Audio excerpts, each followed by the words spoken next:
E vamos pro último bloco falar do disco, o disco Funeral, do Arcade Fire, lançado em 2004. Inclusive, como eu já disse aqui no começo do programa, é um dos meus preferidos também. Então você lê aí as infos do disco. Com prazer. Esse é o primeiro álbum da banda canadense de rock alternativo.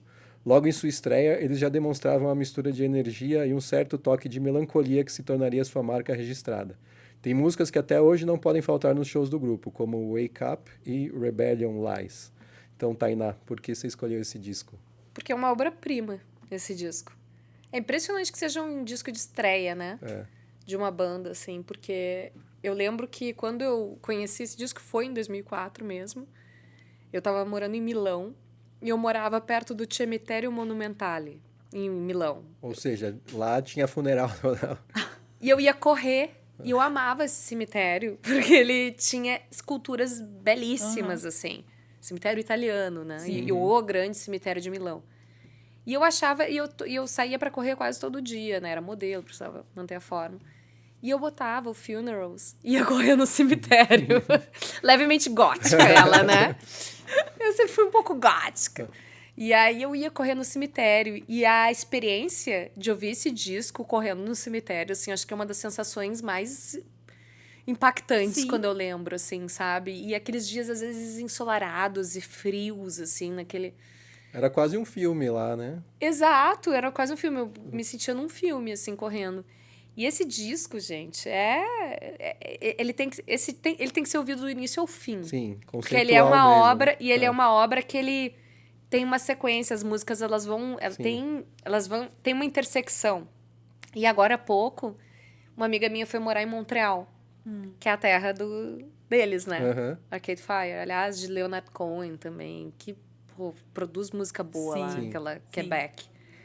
E aí eu tava vendo as casas, passando pelas ruas, assim, e cara, eu entendi as músicas do Arcade Fire, e principalmente desse disco, que falam muito, é melancólico, que falam muito desse inverno, que eles vão cravar um buraco na neve pra te encontrar na chaminé, sei lá. Logo na primeira música, né? Exato, que é totalmente fora da nossa realidade, mas quando você tá lá, você entende, Olha assim. só.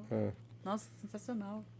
O disco também ele fala muito de amadurecimento, né? Dessa passagem da juventude para a vida adulta. Tem até uma frase, um verso do Wake Up que é: crianças, acordam.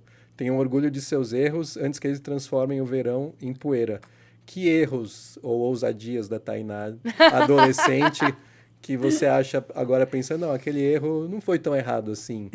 Ai, gente, difícil essa pergunta. Foram tantos.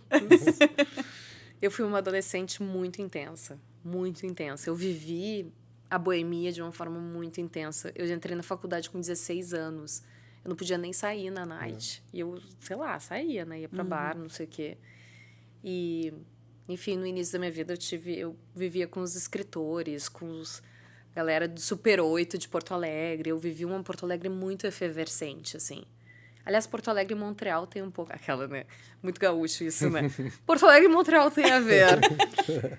O Henrique fala o tempo inteiro que eu comparo Porto Alegre a qualquer lugar do mundo. Qualquer lugar... Tô em Nova York, sei lá, tipo, nossa, parece o Guaíba. Tipo... Então eu vejo aquela coisa daquela cidade, daquele tamanho ali. Enfim, eu vivi uma Porto Alegre muito efervescente culturalmente, assim. E eu era parte daquilo e eu vivi... intensamente. Hoje, claro que o meu fígado não é mais o mesmo, né? Eu, gastei vários cartuchos ali, mas eu não me arrependo, assim. Não me arrependo. Sobrevivi, né? Tô aqui. E o que você acha que te trouxe, que te ensinou esse período efervescente? Me ensinou sobre a intensidade de viver os momentos mesmo, porque a gente nunca sabe. Nesse meio tempo, eu tive amigos. Um amigo morreu num acidente de carro. Eu bati o carro. Eu tinha entrevistado Los Hermanos até as 4 da manhã. Meu Deus, a gente ama Los Hermanos. Então, no lançamento do bloco do Eu Sozinho. Uau, outra obra-prima. Outra obra-prima. Até as 4 da manhã, no dia seguinte, eu tinha que ir pra faculdade às 8 da manhã. E depois, 1 da tarde, eu tinha que gravar a cabeça pro programa. E eu fui fazer tudo isso. E aí, sabe quando você tá assim, tipo assim, quase...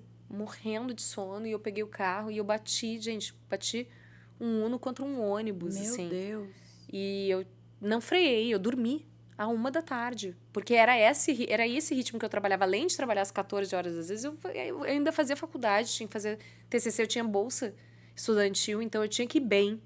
Eu não podia tirar menos de 8. Então, assim, era muita cobrança pra mim naquela época. E aí, quando eu bati o carro e eu quase morri, né? Porque, assim, era um Nossa. segundo a mais, o ônibus tinha... É que eu peguei aqui, mas ele me pegaria aqui. Aquilo ali fez eu repensar muita coisa. E eu vi que não dá pra gente estar muito desconfortável por muito tempo num lugar. A gente tem que mudar, a gente tem que fazer alguma coisa.